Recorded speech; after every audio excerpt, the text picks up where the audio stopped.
guys, so today I'm going to be doing a video that's been highly requested, and it's how I make my own candles at home. And I decided to start making my own candles mostly just to save money, because candles can be expensive if you burn them as much as me. I am constantly burning candles. I love it when my house smells really good, especially in like the fall and winter time. I'm always burning like a fall winter scented candle. And when you buy Bath & Body Works candles at like a rapid pace, like it's expensive. So I was like, you know what? I'm gonna try making my own candles. So I always have candles on hand so I can always be burning them and I don't feel like I'm spending tons and tons of money.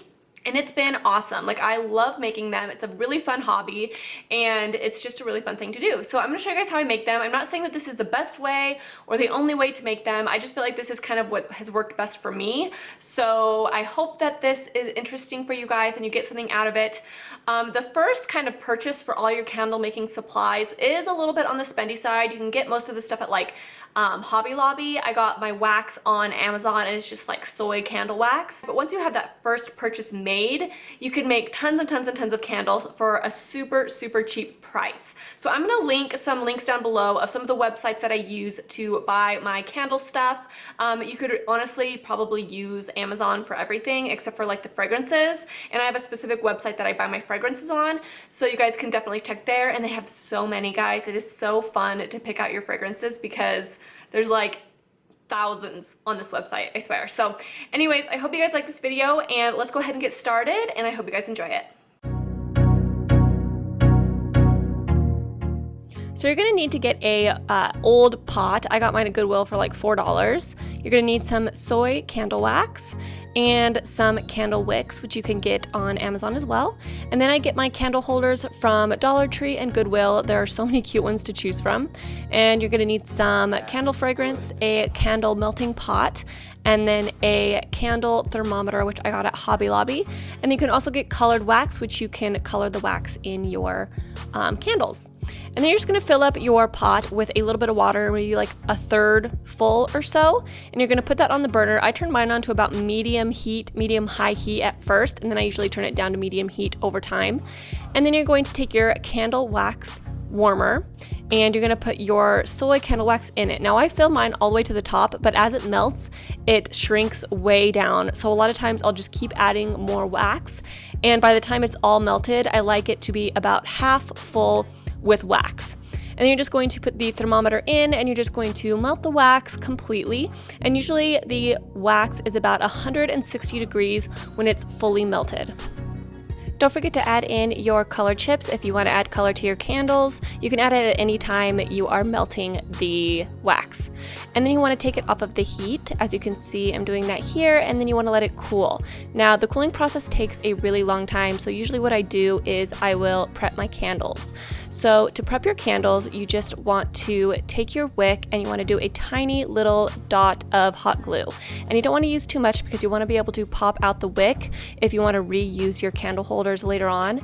So I just do one little tiny dot and I put it right in the middle.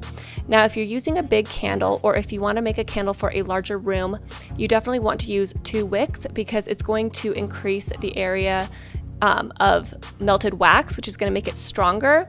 And plus, if you do one down the middle on a big candle, you're just going to have a little tube that goes right down the middle and you're going to waste a lot of your wax. So I find that the scent throw is a lot better when you have a big candle with multiple wicks. And then what you want to do is take a chopstick and you just want to wrap the wick around the chopstick, and that's going to hold it in place. You could also take a popsicle stick and drill a hole in the middle and then stick the candle wick up through the popsicle stick. And I find that it works really well. So once you hit around 135, 130 degrees, that's when I personally pour the fragrance in. I know a lot of people pour the fragrance in a little bit hotter.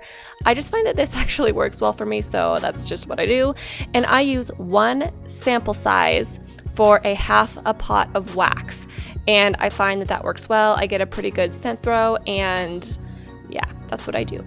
And then I go ahead and I pour at around 130, 125, give or take, and this works well. So the time between when you pour the fragrance into the wax and the time you pour the wax into the candle holders, that's all time that you're going to burn off fragrance. And that's part of the reason why I like to put my fragrance in at such a low temperature, but I have seen a lot of people pour their fragrance in at a higher temperature. So it's just kind of what I do. Like I said, I just kind of do this for fun, and that's what tends to work for me. So yeah.